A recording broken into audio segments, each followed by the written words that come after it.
Today is December the 14th, 2023. This is Carmen bringing you your daily Bloodborne Remaster updates. There is no news on a Bloodborne Remaster today, but today we have some of the best gaming news I could have asked for. So let's get to the thing I'm unironically excited for first. In an interview he did today with Famitsu, Yoshi P, producer of Final Fantasy XVI, was asked, will you be doing any further DLC after The Rising Tide? And his answer, I didn't expect it. He said, basically he had mentioned earlier in the interview about how a lot of people have been asking for DLCs involving other playable characters like Barnabas and Dion and stuff like that. And his answer shocked me because it's what I've been saying. He said that after this DLC, we don't intend to add anything else. We just want to improve the central story of Final Fantasy XVI.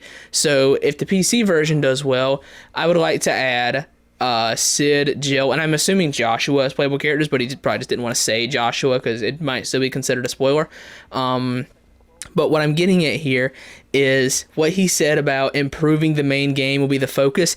That shit was music to my ears, because what I have been saying for the entire 6 months this game has been out is I would like DLCs to cover the interesting characters, but what I have been griping about most is that the main game just ain't good enough. And him saying this, I'm so glad that they see that the main game needs improvement more than any other DLC. Forget anybody saying we need a DLC about Dion and Terrence or Barnabas and Sleipnir. Forget them.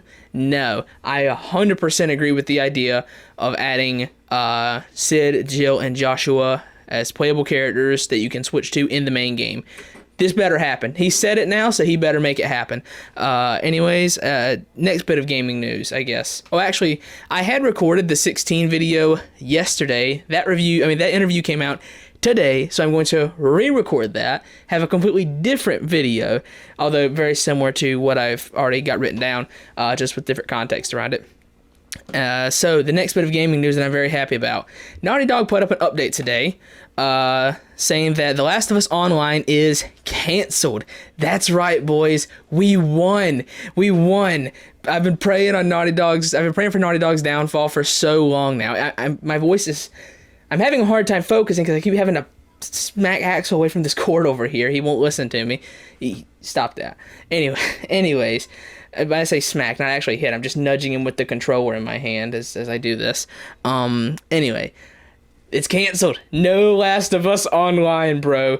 I was grinning ear to ear. I was so happy. The first thing I did was put up a community post with the Captain America "We Won" gif. I couldn't believe it. I am dumbfounded by it. You know, a lot of people say, well, dude, man, so many people worked on this, man. Why are you so happy that it got canceled, man?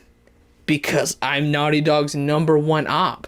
What are you talking about? There are two things in this world that I am the #1 op of, and it is Naughty Dog and it is Final Fantasy XVI, and we're talking about both today in very different contexts. One last thing before I end the update. This 16 interview proves one thing for sure. 17's got to be made with multiple playable characters in mind. Because we saw the same thing with 15. Noct was the only playable character. And then they justified it by saying, this is Noctis' story. What happened a year later? We got all the playable characters in the main game. We sure did. 16 comes out. It's Clive's story. What's going to happen maybe a year and a half later? Guess what? The party is going to be added as playable. 17. Listen, I know the rigging that goes into making all these playable characters is tough. I get it. However, you'll save yourself a lot of trouble if you just suck it up and do it in development, instead of having to worry about, oh man, we need to make enough money from the PC release to do this, man. Instead of that, just suck it up and do it in development. I know it's tough, I know it's a lot of rigging, and I know it's a pain in the ass, but you'll save yourself frustration later.